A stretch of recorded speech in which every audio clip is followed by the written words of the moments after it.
past couple of years, there have been so many creatives who have spoken up about the industries they're a part of and their problems, like with Japanese animation and also Western video games. And now, a Ghost in the Shell director is coming out and saying political correctness has made Western games terrible. I have a few different things to show off, but before I get into the topic, if you enjoy the content I create, check out the links in the description, join the community in my live streams, and consider supporting through Patreon or YouTube memberships. Now, obviously, while we do get quite a few people speaking up, there are also going to be a lot of individuals who are too afraid. They do not want to lose their access within the industry they are affiliated with. They do not want to lose out on job opportunities, and they don't want to be blacklisted because, unfortunately, look at Hollywood. If you say one wrong thing, everybody will cancel you. The same goes for the gaming industry. There are a lot of developers who are just too afraid because they do not want the Rainbow Mafia coming after them.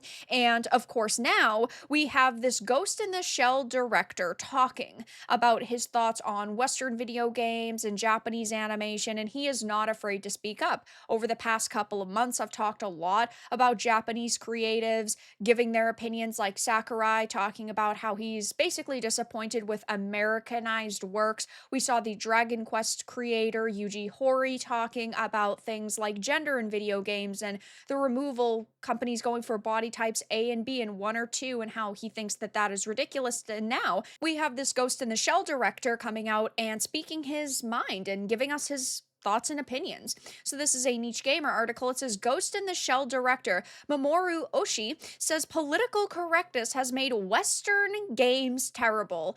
I completely agree with this. As somebody who plays a lot of Western video games, unfortunately, the quality has most certainly declined. I would pick games from the early 2000s over games that release now the majority of the time. The storytelling was so much better because you had real writers on those games. You had people who would be around for 20 years if that's how long it took to complete a franchise. People who were just talented and passionate. And unfortunately, those types of people are few and far between now because a lot of the individuals within the mainstream gaming industry now are more worried about pushing a narrative and their political opinions onto a potential customer.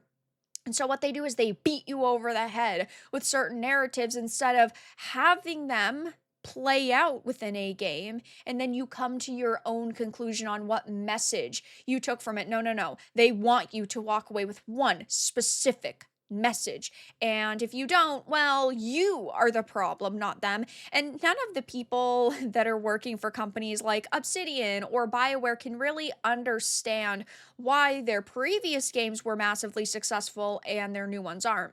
So it says in a recent interview, the legendary anime film director Oshii called out political correctness, saying that he has a strong aversion to it in his work, which is always awesome to hear, that people are just trying to create products that they first of all think that viewers will want, but second of all, ones that they feel confident in. There are a lot of individuals now who are afraid to create what they really want because they don't want to be canceled. They don't want to be looked at as a terrible person. Look at people like George R.R. Martin, for instance. While the show really helped his work kind of blow up, if Game of Thrones released today, it would be far more politically correct. Yes, they did age up characters in the show, like Daenerys is like 16 or 17 in the show, and really she's like 13 in the books. That wouldn't fly these days in TV and Hollywood.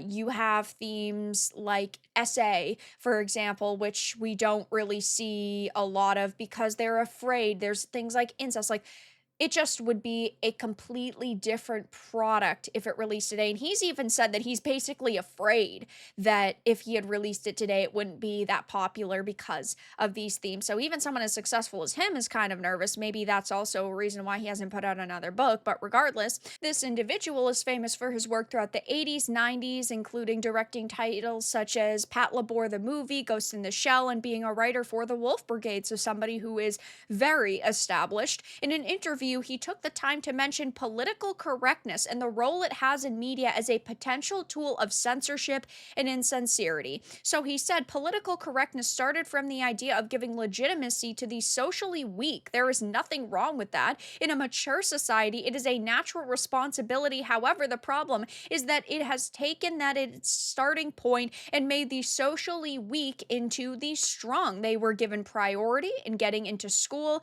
and the priority in finding a job. What's more is the companies that advise them charge them ridiculous amounts in consulting fees.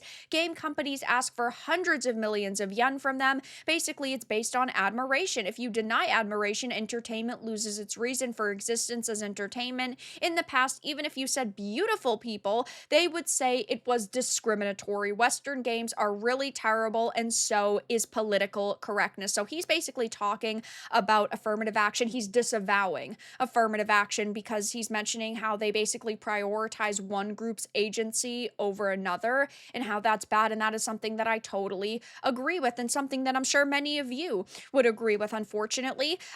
Things like political correctness are a plague on many industries. Now, creatives cannot create what they want. They are told, oh, well, this isn't socially acceptable. And that's why there are narrative consultation companies that are kind of sweeping through the industries, because there are larger companies who believe, oh, well, we don't want to be canceled, right? We don't want this product to face backlash or harsh scrutiny. So it would be okay if we give this other company a little bit of money to basically look over our developers' shoulders and tell them what is or is not okay. It's like what happens with Square Enix. They have an internal ethics department that tells developers what is and is not socially acceptable now. I get that part of that is just because they want to release their games in other markets and they want to chase a global audience, but in doing that, they're really just making games that are watered down, and they're trying to appeal to who they deem are like kind of Westerners, which they're just listening to sensitive snowflakes on social media. The very loud minority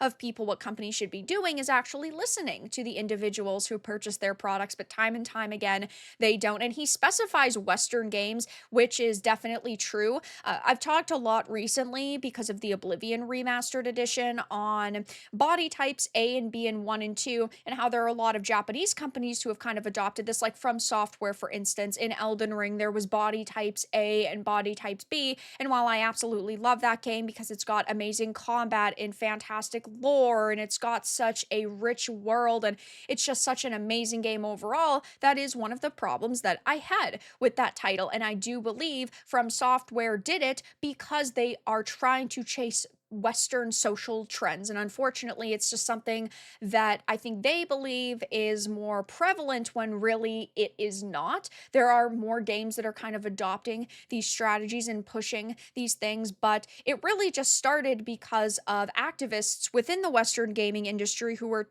trying to make things they deem more inclusive and politically correct, which really just pushes more potential customers away. We also saw that recently happen with the Dragon Quest 2D HD remake that featured body types 1 and body types 2.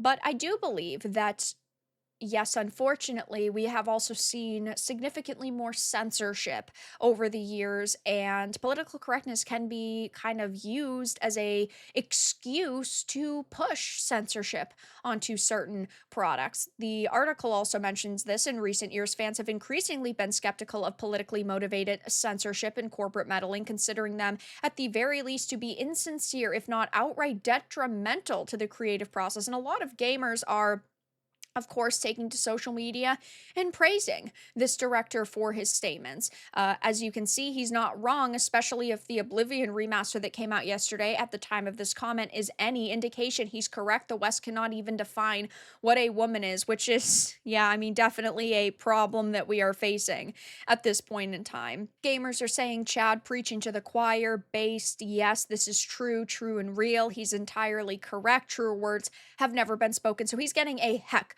of a lot of support right now. So I will be keeping my eye on this to see if he issues any other statements.